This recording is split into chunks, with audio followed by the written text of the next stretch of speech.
What is the difference between polar bears and grizzly bears? Bears are among the biggest and most dominant beasts around today, and they don't get bigger or more dominant than polar and grizzly bears. But how do the two bear types stack up against each other? What do they have in common? And crucially, how are they different? Well, join us on today's adventure, and let's find out. Grizzly bear. Grizzly bears, or Ursus arctos horribilis, are the most famous brown bears in North America. They're also known as North American brown bears, or simply grizzlies. There are two main schools of thought regarding where the term grizzly came from. One is that it refers to the grizzled mishmash of brown, black, and grayish hairs that make up their coats. The other is that the bear is named for its brutal, bloodthirsty, and grisly nature. This is pretty fair because grizzlies are pretty good at tearing objects, animals, and even people apart in a short space of time. The modern spelling suggests the first theory, but there is no mistaking the scientific name, horribilis. Grizzlies used to be found throughout North America, but are now mostly found in central and western Canada and the northwestern parts of the United States. These bears are further divided into two groups, coastal grizzlies and inland grizzlies. Coastal grizzlies are a bit larger than their inland cousins because coastal bears have greater access to rich seafood. Generally, though, grizzlies vary in size. Males are larger than females, and seasonality greatly influences size too. Bears lose weight during winter hibernation and are at their heaviest in autumn. Body weight is from 209 pounds to 858 pounds. Body length is usually between 78 and 94 inches. Shoulder height averages about 40 inches, and they stand up to 9 feet on their hind legs. Coastal males occupy the higher end of the size spectrum, while inland females are the smallest adults. Cubs weigh about 16 ounces at birth, but can gain 100 pounds during the first year. Grizzlies are descended from the Eurasian brown bears that diverged from prehistoric cave bears 1.4 to 1.2 million years ago. Thanks to the Bering Land Bridge, some made their way to North America and diverged into North American subspecies like grizzlies. Today, grizzlies are the biggest carnivores in much of their range. However, grizzlies are better classified as omnivores because they have a far from specialized menu, which includes berries, grasses, bark, roots, vegetables, and fruit. Of course, they also love meat. Insects, rodents, birds, eggs, reptiles, fish, and mammals are common prey.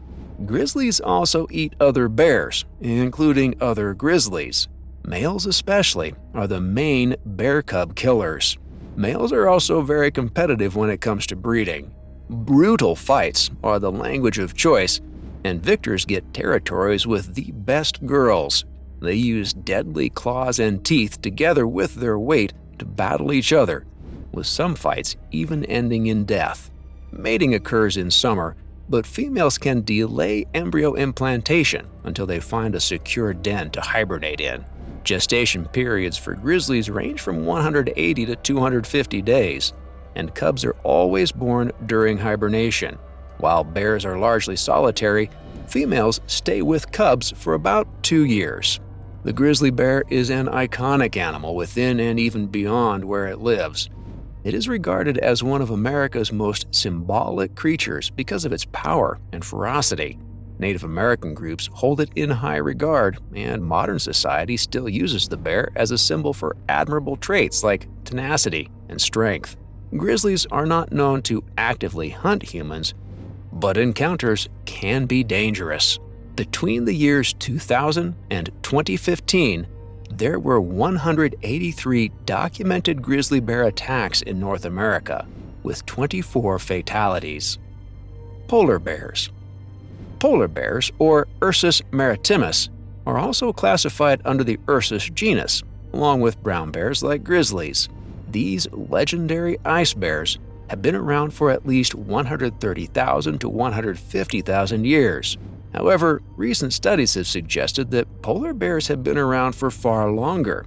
These studies claim that they may have been around since up to 1 million years ago. Unfortunately, fossils are pretty rare, which makes their evolutionary history less clear than other bears. Polar bears are found in the Arctic regions of North America, Europe, and Asia. This includes Alaska, Canada, Greenland, Russia, and parts of northern Norway, like the Svalbard archipelago. Movement within these ranges can also be increased or decreased, depending on the presence of pack ice and ice islands the bears can swim to and from. They only venture further south than Canada's James Bay or Alaska's Pribilof Islands in extremely rare circumstances. Their snow-white coats and insatiable appetites for blubber make them perfectly adapted to the frozen north. This adaptation is a key strength for now, but the ice bear's unsuitability to other environments could prove to be a critical weakness in the face of climate change. As a result of its delicate ecological needs, the polar bear is one of the most prominent animals for conservationists.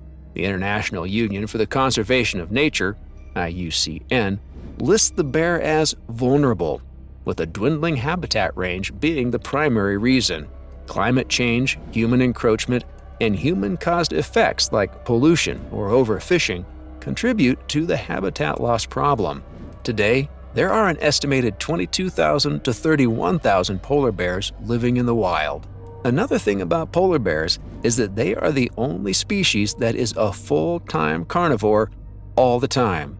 Bears are generally regarded as omnivores because most species live on plants and vegetation, fruit, roots, and grasses.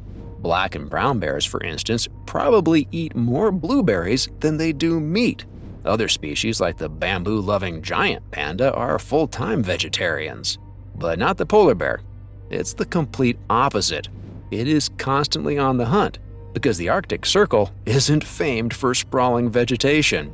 Their main prey is seals, but they are known to pursue small whales, fish, birds, deer, and anything else. They will scavenge carrion and even raid your trash bin for leftovers. Like most other bear species, polar bears are no strangers to cannibalizing other bears. Adult males are the biggest culprits because they will kill and eat other male bears' cubs to drive females into estrus. Polar bears will also attack vulnerable livestock or pets. Humans are not safe either. Because of their remote ranges, many polar bears don't know they should fear people. In fact, polar bears are among the very few animals that will actively hunt humans. Fortunately, attacks and fatalities are extremely rare, but the risk is very real. Another cool fact about the polar bear is that it is the largest bear species and land carnivore alive today. Males can be more than twice the size of females, ranging between 6.6 and 8.2 feet in body length, and between 660 and 1,760 pounds in weight. Females weigh between 330 and 660 pounds and measure from 5.9 to 6.6 feet in body length. When standing on their hind legs, polar bears can stand up to 12 feet tall. The only comparable bear, size-wise, is the Kodiak bear, a subspecies of brown bear from Alaska's Kodiak archipelago. These monster bears grow to incredible sizes because of juicy coastal salmon and a phenomenon known as island gigantism, where a lack of predators and ideal conditions allow animals to reach larger sizes than their mainland relatives. At their heaviest, male Kodiaks can reach 1,600 pounds. However, they lose a lot of weight during hibernation, which means they have a lower average weight than polar bears. A polar bear's weight can fluctuate too, but not as much as hibernating brown bears. You see, most polar bears stay active and hunt during the winter months. Only pregnant females go into hibernation. In contrast, all brown and black bears hibernate during winter. While it's easy to think of polar bears as slow or clumsy because of their bulk, they are not. Quite the opposite. They are very impressive athletes, capable of incredible explosive power and equally remarkable endurance. In short bursts, these bears can hit speeds of 25 miles per hour in the snow. That's faster than any human who isn't a professional athlete. Their physical prowess shines in the water too. They can swim for hours on end in pursuit of marine prey. The bears can maintain a steady pace for dozens of miles at a time, and they routinely complete quest-level journeys traveling this way. Then there is their sheer brute power. Polar bears are built tough, with dense skeletons oriented towards the use of force. On top is an equally impressive muscle system that provides both explosion and durability. This anatomy allows polar bears to lift and manipulate objects or animals that weigh more than 1,000 pounds. Huge shoulder muscles power the front limbs, allowing them to roll giant seals over or break thick sheets of ice. During fights, the bears push and swipe with their paws, delivering devastating blows. For their own defense, polar bears have thick neck muscles for absorbing heavy blows from other bears. During hunts, the neck works together with the shoulders to haul seals out of the sea. Then there's the bear's powerful jaws and teeth. Polar bears rock 3-inch canines that can tear through flesh with ease. The jaws can exert 1,200 pounds per square inch of bite force, which is more than any other bear species. This biting power allows them to crush bone and access marrow. That said, the polar bear stands out because of how it combines speed, strength, and stamina with top-tier intelligence, making it the planet's most formidable terrestrial predator. These bears understand prey weaknesses and a bunch of environmental cues like wind direction, prey breeding sites, and more. They can study seal ice hole fields and work out favored holes in a pop-the-weasel style of hunting. They also time attacks on seals just as they arrive on beaches from long, arduous migrations, ruthlessly capitalizing on the seal's fatigue. Of course, like many other predators, the bear can usually rely on camouflage to sneak up on prey in the snow. The white coat is highly effective cover, especially at night.